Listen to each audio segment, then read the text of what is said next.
Nanay, huwag kayo maawa sa amin. Siguro, siyempre, ganun din talaga pag may mga pasyente.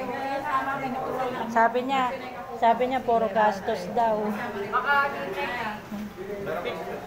Pito kaming babae nag-aalaga sa ano ba, pito kaming babae nag-aalaga kung rotation ho kami. Pero nandun lang po yung Gusto niya ho, lahat kami mag-aalaga sa kanya.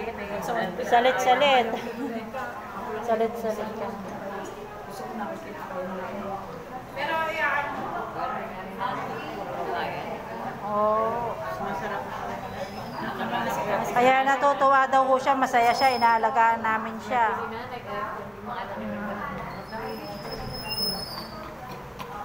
Ay, may mga trabaho kami.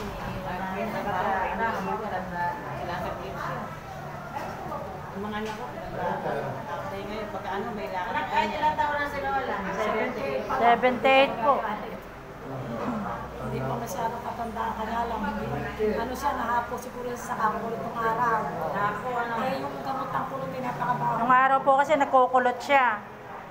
Eh siguro, minsan yung gamot, siguro yung pagpag din ho siya kasi nung araw masipag. Kaya lakad ng lakad yan pag nagkukulot. Yan, may parang hika. Pa? Para pong na siguro sa hapo na siguro ho, ganun. Wala kasi naman sa catering na. Oh. Ganda ng kilay niya ate. Kilay is life. Sabi nga, kita may kapatid natin, kilay is life.